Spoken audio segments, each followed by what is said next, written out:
to the stage, the one, the only, Charlie Cook. Woo!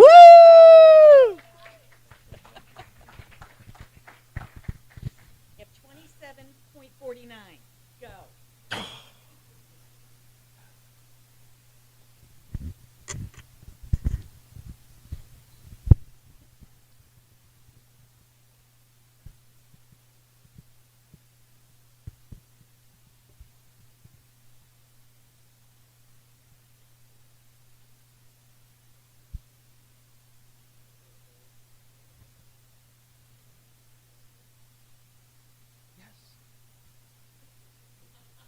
No?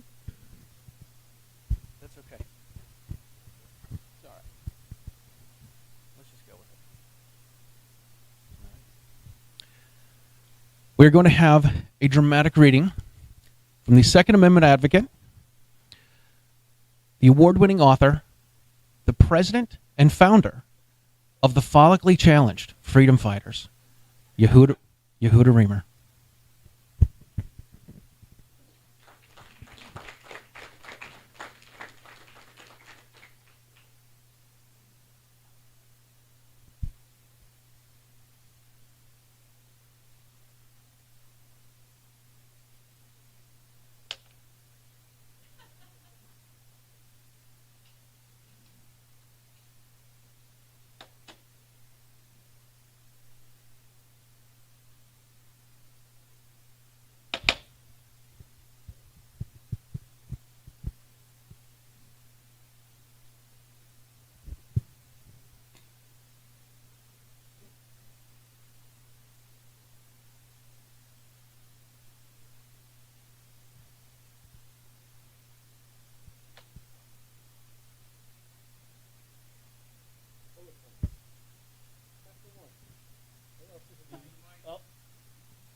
Bullet points. Chapter 1, AR-15s and other assault rifles.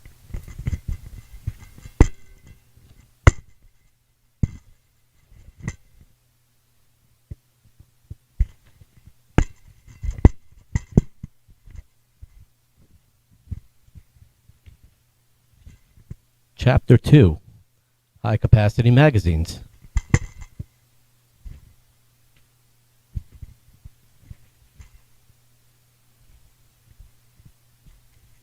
Chapter 3, braces and bump stocks. Chapter 4, waiting periods. The end.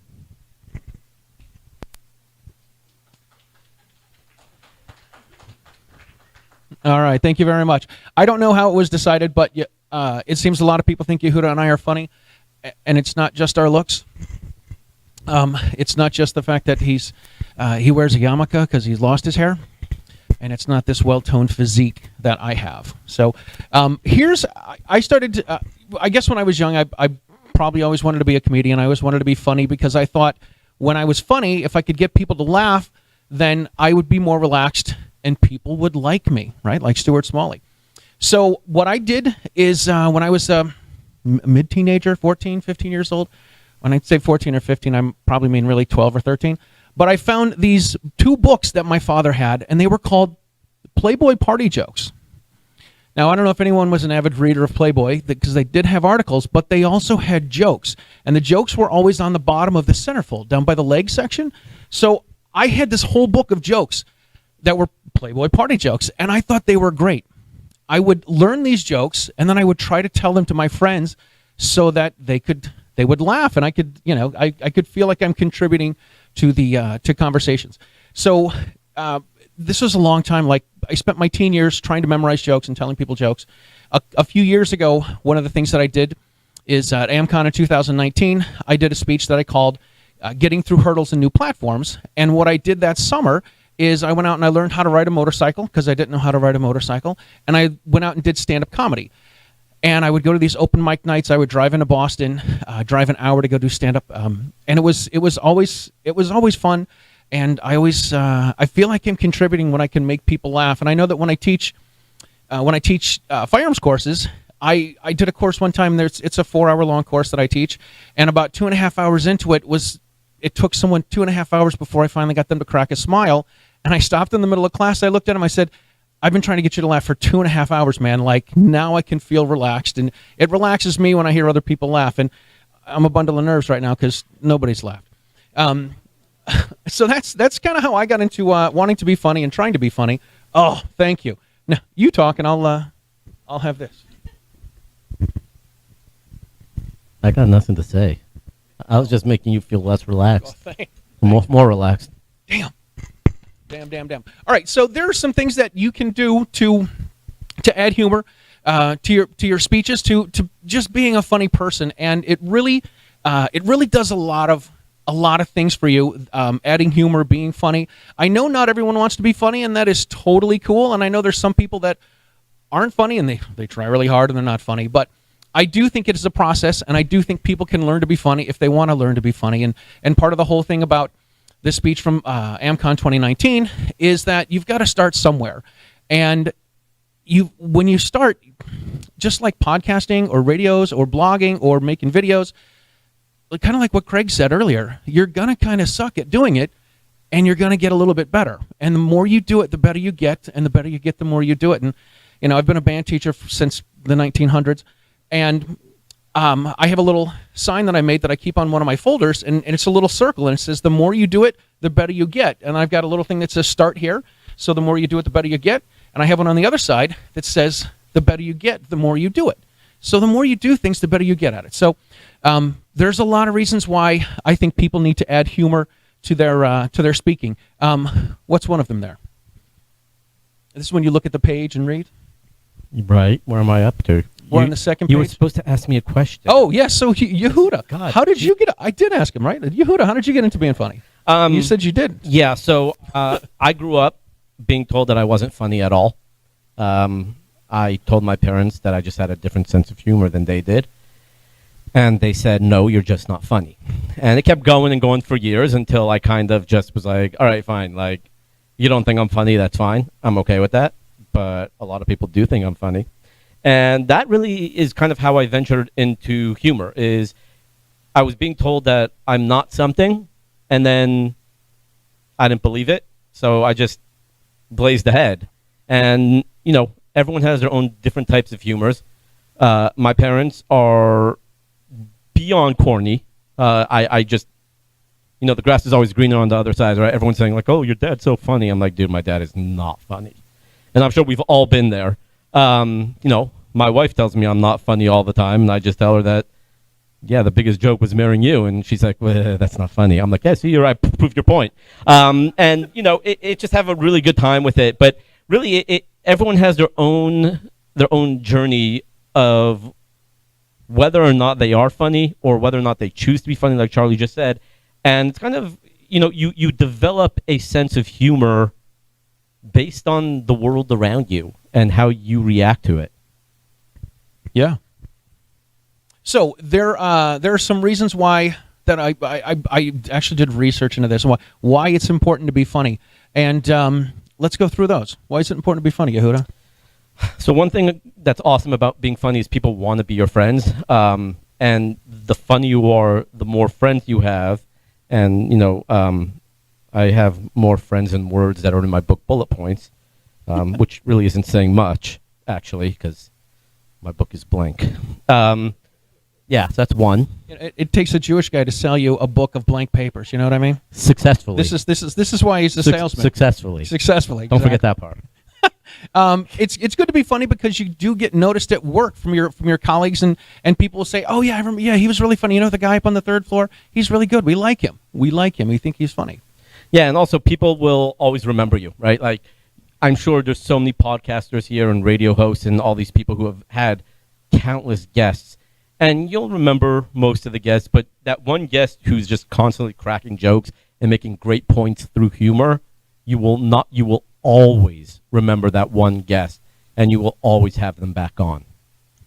I'm not sure about that last one. I was on a show with Amanda and Rob in 2015, and she said, oh, he was really funny. We should have him back on. A year and a half later, I ran into her at GRPC, and she's like, oh, didn't we have you on the show? I'm like, yeah, you thought I was funny. You're going to have me back, and you haven't had me back. So That's actually very true. Just quickly, Charlie, because 5 years ago when we met at Amm-Con, actually, you stole my car for 4 hours, and you have yet to have me back on as a guest on Riding Shotgun. this is why you should never have a show, because when you have a show, people want to be on it, and then they want to be on it again and again and again, and then they want to know why they're not on every week. It's been 5 years, dude. Yeah. All right. Well, your wife does make some delicious cookies, I got to tell you. That's true. It's not a euphemism for anything. She made some cookies that we all had that day. The next thing, humor can disarm situations, and Yehuda's got a great example that he talks about later. Sometimes if somebody's all worked up about something, if you crack a joke and like they're mad at you, and if you crack a joke, it can certainly disarm situations sometimes.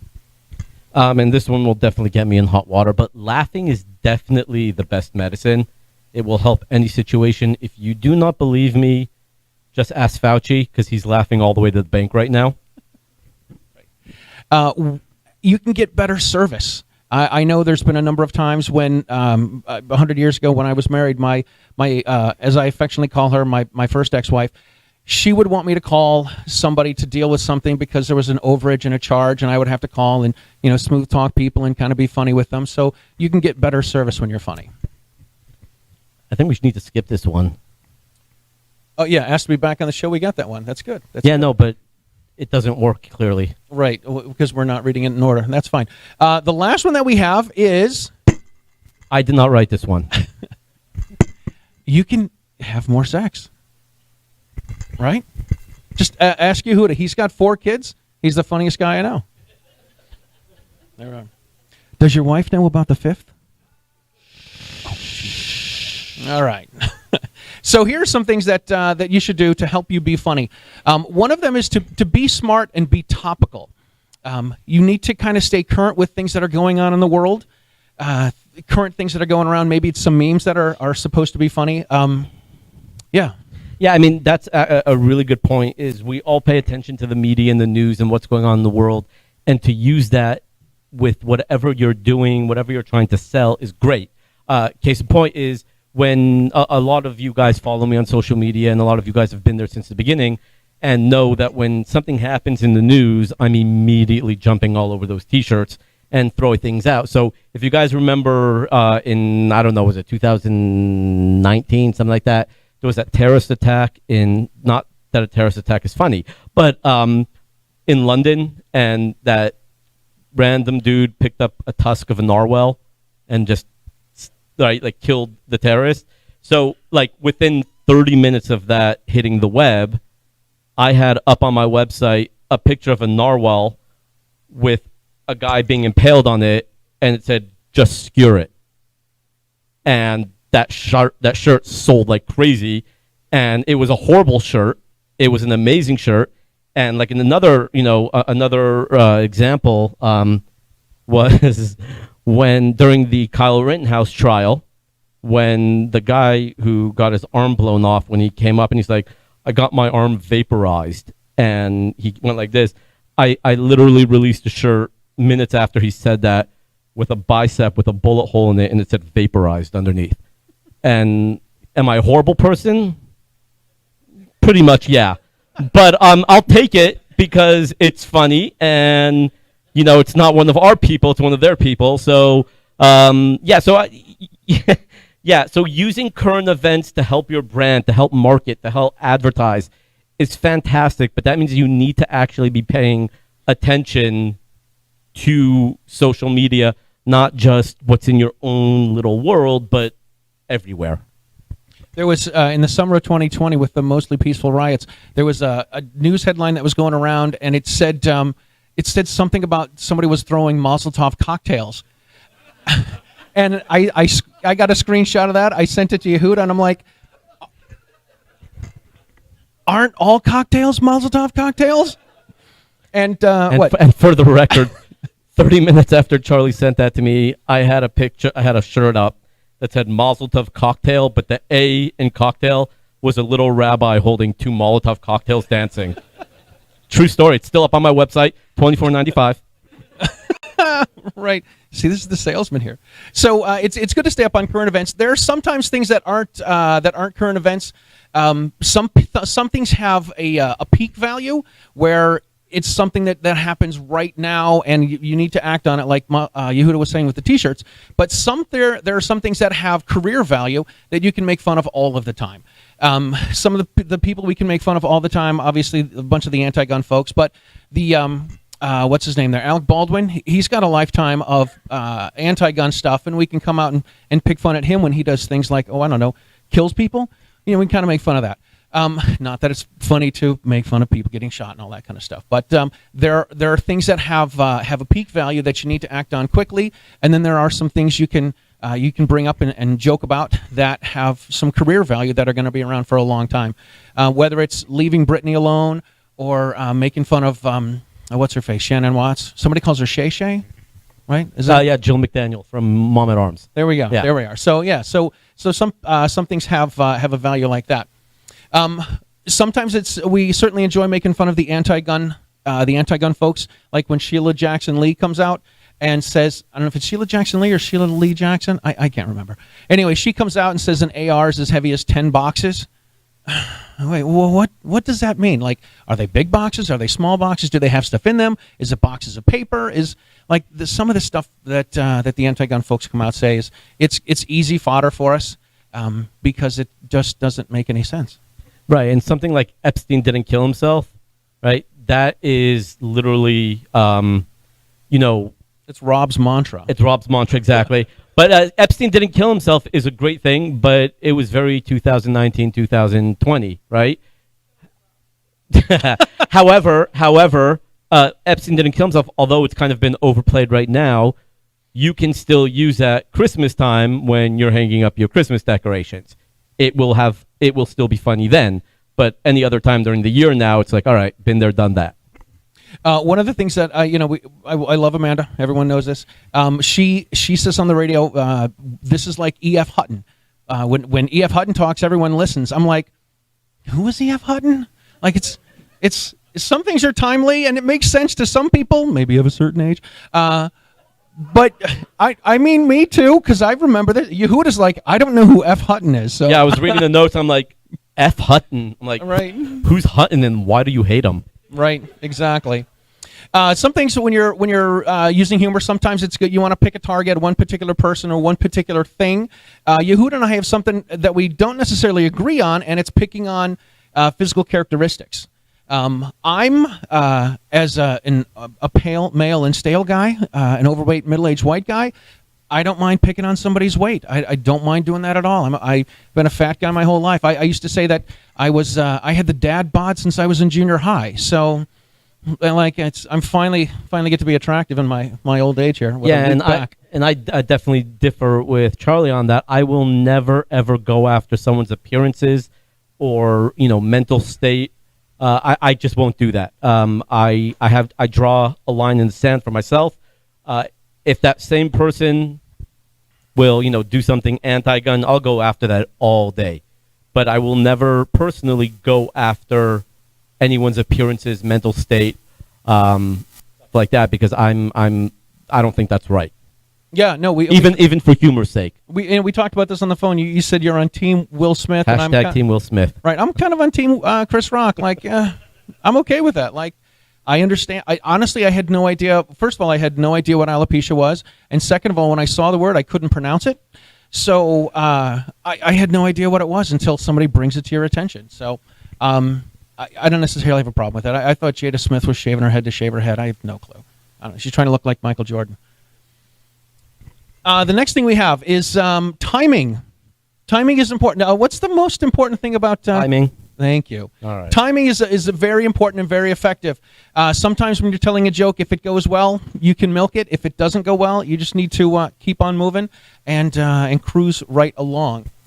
Some other stuff we have are the rules of threes. A lot of times when you tell jokes, you compare things. You have two things that are serious and then one thing that's not serious. Like at the beginning, I said Yehuda is the Second Amendment advocate, author of the award-winning book, and the president and founder of the Follically Challenged Freedom Fighters. So that you kind of throw people out when you're very proud when you of that, do by the the rule way. of threes. Sometimes the having a callback to something that you referenced earlier is always good. One of the callbacks on Eye the Target Radio is Rob talking about rifling.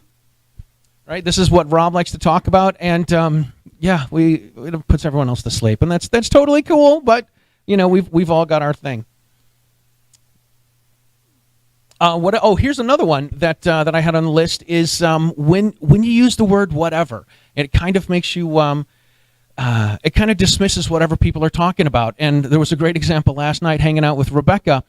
She said her kids say that my mom's running for the president of Kansas or whatever, right? So it certainly makes people say, all right, well, you might think this is important. I don't think it's important.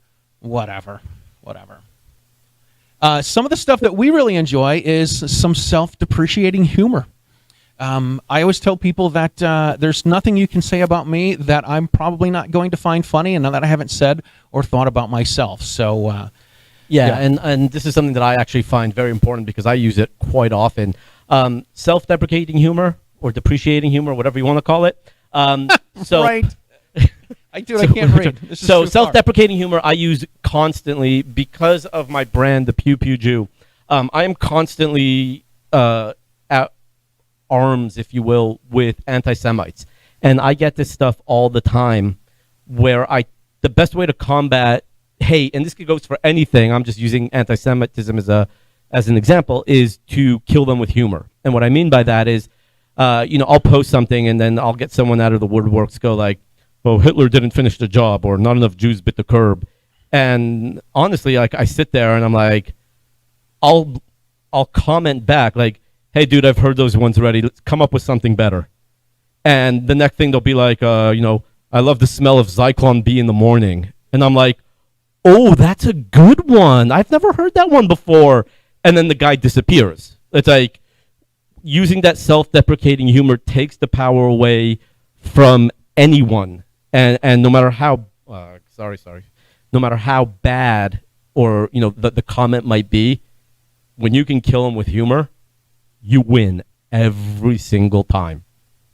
Yeah, so there's a lot of different things that people can do to add some humor to your speaking. Like I said, people remember you a little bit more. People want to have you back on their show, and there's a lot of things that people can do. And I think we all need to relax a little bit and tell the jokes and maybe laugh at yourself or Yehuda or me. And according to Cheryl, we have like 1 minute 37 seconds left. That was the wrong finger. Or maybe not. I'm sorry. 1 minute and 2 seconds left. One of them. We're going to take the tall one. I'm going to take the 10 extra minutes you just gave us. 10 seconds. There we go. There we are. Awesome. Well, listen, that's all I got. How about you? We have 10 more minutes. Does anyone want questions? Any questions? Yes. Yeah, that would be great. So hold the line up, wave it back and forth. That's the sign to say you got 1 minute left. I know. So yeah, stand-up's fun, man. I dig it. It's go out and get out of your comfort zone. One thing, since I have a day job and all the gun stuff that I do, I actually came up with a different name that I call myself when I go out and do stand-up. And it's just one name. Like, that's it. And whatever. I don't want to. Frank. I already have too many worlds colliding. I don't want more worlds to collide and be like, oh, my God, you said that really offensive joke. No, it was really me. Might have been someone that looked like me, my doppelganger. I don't know. All right, anyway, I think that's all we got. Any questions? Well, so when I use, you ready for this? I use the name Freeman. So if you look on Instagram for Freeman the comedian, that is where I don't I'll put stuff out that's offensive, and I really don't care what people think. And I'm not doing it for anything other than I just want to put out things that I think are inappropriate that I don't put out on my personal stuff and I don't put out on my gun stuff media. So yeah, and for the record, Freeman, best comedians are Jewish. All right. Boom.